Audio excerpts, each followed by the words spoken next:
नमस्कार आमार प्रिय परिवार सबाई केमन आछो। आशा करी सबाई भालो आछो सुस्थ आछो। चंदना सन्दीपन ब्लग परिवारे आरो एकटा नतून ब्लगे तोमादेर सबाइके अनेक अनेक स्वागत और अनेक अनेक भालोबासा। आज बुधवार और समय एखन सकाल 7:45। तो एखन थेके तोमादेर साथे निये आमी आमार आजकेर ब्लगटा शुरू करछि। मा दूध दीते गेছে এই ফাঁকে আমি চটপট করে কিছু কাজ করে নেব। তার কারণ মা থাকলে আমাকে কোনো কাজ করতে দেবে না। এই যেরকম ঘর ঝাড় দিতে দেবে না, জামা কাপড় কাচতে দেবে না, রান্না করতে দেবে না, রান্নাটা নিজে করেই গেছে। তো আমি এখন ঘরটা ঝাড় দিয়ে নেব, টেবিলগুলো সরিয়ে, আর তারপরে কিছু জামা কাপড় আছে সেইগুলো আমি কেচে নেব। মাকে আর কাচতে দেব না। যতদিন ধরে আমার পায়ে ব্যথা ততদিন আমি রান্নাঘরে ঢুকিনি। মানে এমন বউ কি আছে যে বাড়িতে থাকে অথচ রান্নাঘরে ঢোকে না? সে আমি একমাত্র মনে হয় সেই বউ যে রান্নাঘরে ঢোকে না।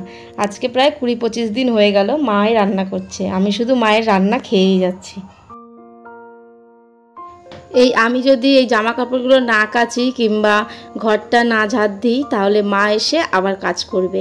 আমার না ভালো লাগে না দেখতে, কিন্তু কিছু করার নেই, নিরুপায় যেহেতু। আর মা তো আমাকে করতেই দেবে না, এই রকম অবস্থা। এই যে কাজগুলো আমি করছি বাড়ি আসলেই মায়ের কাছে বকা খাবো। তো দেখো কাজগুলো করে ঠরে আমি আবার বসে পড়েছি এই কুট্টুসকে পড়াতে। তো কুট্টুস লিখছে ABCD আর অনেক বকবক করছে। পাকার হাওয়া আছে তার জন্য আওয়াজ হচ্ছে, তো সেই কারণে আমি ভয়েসটা মিউট করে দিয়েছি।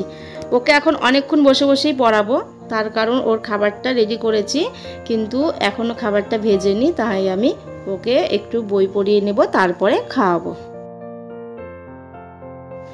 কুট্টুসের জন্য তো সকালবেলা দুধটা জাল দিয়েছি আর তার মধ্যে কর্নফ্লেক্স দিয়ে দিয়েছি আর একটা গোটা খেজুর, আর আমন্ড বাদামটা ভেজানো আছে, ওটা আমি ছাঁকনিতে ঘষে তারপরে দুধের সাথে মিশিয়ে নেব।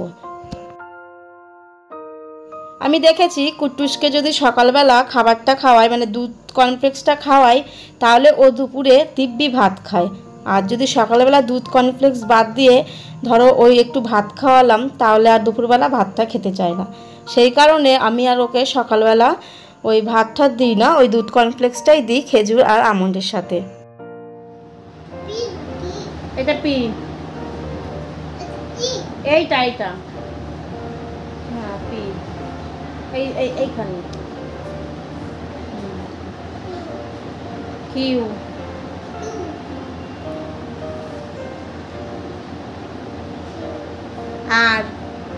আর এই জায়গায় লেখো, এই যার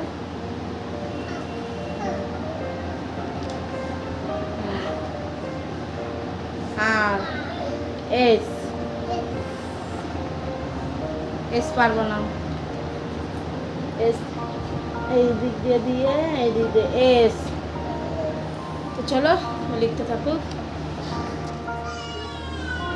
এই দেখো বন্ধুরা ঘরে কত ঝুল হয়েছে, এই ঝুলগুলোই ঝাড়ানোর কথা বলছিলাম। দেখতে পাবে এই কোনাটাই আছে, এই কোনাটাই আছে, মানে বেশি তো নেই, ওই অল্প একটু হলেই আর কি কেমন লাগে, যে সবসময় অল্প থাকলে পরিষ্কার করে দিই। তো 2-3 দিন করা হয়নি, তার কারণ হচ্ছে ওই সোমবারে যেহেতু কুট্টুসের জন্মবার, তো সোমবারে ঝাড়ি না, আর মঙ্গলবারটা মাঝখানে গেছে, আজকে বুধবার, তাই আজকে ঝাড়বো। চলো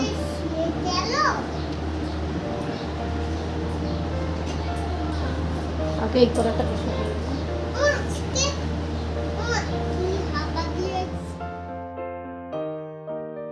হয়ে গেছে ঘরের ঝুলটা ঝাড়া। আর তারপরে দেখো কুট্টুসের হ্যাপি বার্থডের এই কাগজগুলো রয়ে গেছে, এগুলো গোটানো হয়েছিল না, তো সেইগুলো এখন আমি গুটিয়ে দেব। আর এই ঘরটার ঝাড়ার আগে কিন্তু আমি পায়ে ব্যান্ডেজটা মানে অ্যাঙ্কলেটটা আমি বেঁধে নিয়েছি, তাহলে আমার অনেকটাই সুবিধা হয়। আর এইদিকে দেখো বারান্দার পর্দাগুলো তো খোলা হয়ে গেছে, আর এই জায়গায় একটা দড়ি ছিল যেটা ওই গামছা ঠামচা মেলে রাখতাম, তো সেটা কেটে দেব, কারণ সবসময় একটা কেমন ঝুলে ঝুলে থাকে, ভালো লাগে না। তো মাকে বললাম যে এটা কেটে দিই, মা বললো দাও। তো অনেকক্ষণ হাত দিয়ে ছেঁড়ার চেষ্টা করছিলাম কিন্তু পারিনি, তারপরে এই যে ছুরিটা দিয়ে কেটে দিচ্ছি। আর কুট্টুসও কিন্তু আমার পাশেই দাঁড়িয়ে আছে, সেই কারণে আমি একটু ভয়ে ভয়েই কাজ করছিলাম। এই জায়গায় অনেকগুলো দড়ি আছে, 5-6টার বেশি মোটা মোটা দড়ি আছে, সেই কারণেই কাটতে আমার এতক্ষণ সময় লাগছে, অনেকটাই সময় লেগে যাচ্ছে কাটতে। আর টেনে টেনে কাটতে হচ্ছে তো, কারণ মানে পায়ে তো বেশি ভর দিতে পারছি না, তো সেই কারণে এতটা লেট হচ্ছে। এখন তো সময় সকাল 11:30। তোমার দাদাভাই তো কাজে চলে গেছে, মা ডিউটি যাওয়ার জন্য ভাত রান্না করেছিল, তো সেই ভাত খেয়ে গেছে আর নিয়ে গেছে প্রত্যেক দিন যেমন করে। আর আমাদের তো সবার রুটি খাওয়া হয়ে গেছে।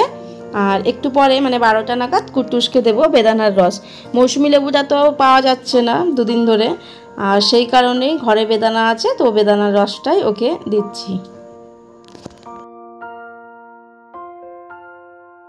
দেখো অনেক কষ্টে পরিষ্কার করলাম, ফাইনালি আমার জায়গাটা একদম পরিষ্কার হয়ে গেছে। আর বারান্দার ঝুলগুলো কিন্তু আমি আগে ঝেড়ে নিয়েছি। দেখো কত সুন্দর লাগছে, পরিষ্কার একদম ফাঁকা, ফ্রেশ লাগছে।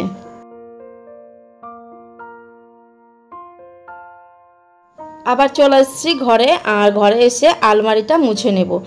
আলমারির উপরটাও তো অনেক দিন ধরে মোছা হয় না, ওই পাটা উঁচু করে মুছতে পারি না, সেই কারণে তো মা যেইটুকু মুছে দেয়।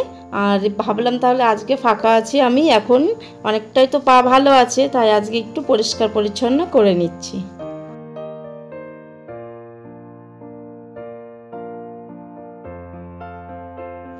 প্রচণ্ড গরম লাগছে।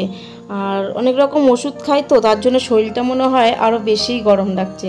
মানে একটুখানি কাজ করতে নিয়েছি আর একদম ঘেমে ঠেমে অস্থির হয়ে যাচ্ছি। আলমারিটা পরিষ্কার করা হলে এরপরে শোকেসটাও ভাবছি আজকে একটু কলিন দিয়ে কাজগুলো পরিষ্কার করে নেব।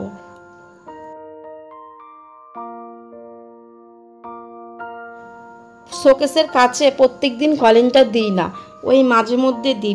প্রত্যেক দিন এমনি শুকনো ন্যাকড়া দিয়ে মুছে নিই। আর যেদিনকে মনে হয় যে আজকে একটু কলিন দিয়ে পরিষ্কার করব, সেই দিনকেই দিই।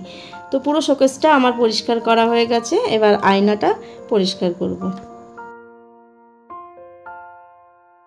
তাহলে বন্ধুরা, এই যে শোকেসটাও আমার পরিষ্কার করা হয়ে গেল প্রায়, আর এরপরে আমি স্নান করে নেব। তাহলে চলো আজকের মতো ভিডিওটাও এখানে শেষ করি, দেখা হবে নেক্সট একটি ভিডিওর সাথে। সবাই ভালো থেকো, সুস্থ থেকো, সাবধানে থেকো। আর আজকের ভিডিওটা কেমন লাগলো অবশ্যই কমেন্ট করে জানিও। আর তোমাদের কার কার শাশুড়ি মা আমার শাশুড়ি মায়ের মতো অবশ্যই কিন্তু কমেন্ট করো। চলো টাটা।